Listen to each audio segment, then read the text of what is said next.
यह कहानी है श्यामपुर नाम के गांव की, जहां रोहित अपनी पत्नी सलोनी के साथ रहता था। रोहित के पिता मजदूरी करते थे और इधर उधर दूसरे घरों में काम करते थे। वही रोहित कभी ड्राइविंग तो कहीं छोटा मोटा जो भी काम मिलता था वह कर लेता था। रोहित और सलोनी की शादी को 2 साल हो गए थे और उसने गरीबी के कारण अभी तक बच्चा भी नहीं किया था और वो दोनों बच्चे के बारे में सोच ही रहे होते हैं। तभी सलोनी बोलती है, ए जी, मैं नहीं चाहती कि हमारा बच्चा इस हालत में पैदा हो। यहाँ हम दोनों के खाने के लाले पड़े हैं तो बच्चे कैसे पाल सकते हैं हम। मैं नहीं चाहता कि हमारा बच्चा भी खाली पेट सोए और इस स्थिति में पले। मैं चाहती हूँ हमारा बच्चा अच्छे स्कूल में पढ़े और कम से कम एक अच्छे से पक्के घर में रहे। अरे सलोनी, तुम चिंता मत करो, किसी न किसी दिन हमारा भी समय बदलेगा। किसी दिन मुझे अच्छा काम मिलेगा और मैं अच्छे से काम करने लगूंगा और मुझे ज्यादा पैसे मिलने लगेंगे। उस दिन हम बच्चे के बारे में सोचेंगे। ठीक है जी, मैं भी ऐसा ही बोल रही हूँ। पहले हम बच्चे पालने के लिए कुछ पैसा जमा कर ले, उसके बाद ही हम बच्चे के बारे में सोचेंगे। अगले दिन राजू काम पर चला जाता है और राजू का मालिक काफी गुस्से वाला था। यदि कोई भी मजदूर थोड़े से भी काम नहीं करता था, उनका पूरा पैसा काट लेता था। तभी एक दिन रोहित को किसी काम से घर जाना पड़ा। तभी उसका मालिक उससे कहता है, आज तेरे पूरे दिन के पैसे कटेंगे क्योंकि आज तुमने पूरे दिन काम अच्छे से नहीं किया है। मालिक, मैंने तो आधे दिन काम किया है, कम से कम आधे दिन का तो पैसा दे दो, नहीं तो हम क्या खाएंगे। कम से कम हम गरीबों पर तो तरस खाओ मालिक। अच्छा, आधे दिन का पैसा कैसे दिया जाता है मुझे नहीं पता। मुझे तो बस ये पता है कि मजदूर जब पूरा काम करे तो उसे पैसे दिए जाते हैं और उसे मालिक बिना पैसा दिए ही भगा देता है। और राजू वहां से उदास होकर चला जाता है। काफी ईमानदार आदमी था और वह हमेशा लोगों की मदद करता रहता था।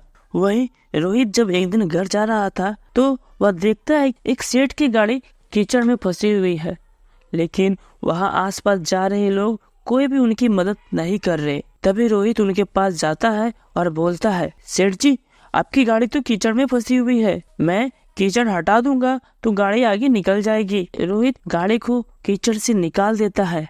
सेठ जी उसे धन्यवाद करते हैं और उसे कुछ पैसे भी दे देते हैं। तभी राजू खुशी खुशी अपने घर चला जाता है और इसी तरह दिन चलता रहता है। तभी एक दिन राजू जब काम करने के लिए घर से निकलता है तो वह सड़क पर एक आदमी को देखता है जिसका एक्सीडेंट हो गया था। वह तुरंत उसे लेकर डॉक्टर के पास जाता है और डॉक्टर से बोलता है, डॉक्टर साहब, आप इनका जल्दी से इलाज कर दीजिए। पता नहीं कितने देर से दर्द से तड़प रहे होंगे। इनका एक्सीडेंट हो गया था और इनके सर से बहुत ज्यादा खून निकल रहा है। हाँ भाई हाँ, मैं इसे ले जा रहा हूँ, आप इसकी सारे डिटेल्स भर दे और पैसे जमा कर दे। राजू रिसेप्शन पर डिटेल भरने के लिए जाता है और वहाँ जाके रिसेप्शनिस्ट से कहता है, मैडम, ये फोन मुझे इस भाई साहब के पास मिला है, आप इनके फोन से इनके घर वाले को फोन कर दीजिए। मैं ज्यादा पढ़ा लिखा तो हूँ नहीं, जिसके कारण मैं ना तो डिटेल्स भर सकता हूँ और मैं ज्यादा पैसे वाला भी नहीं हूँ जो कि पैसे दे सकता हूँ। हाँ, मैं कर दूंगी।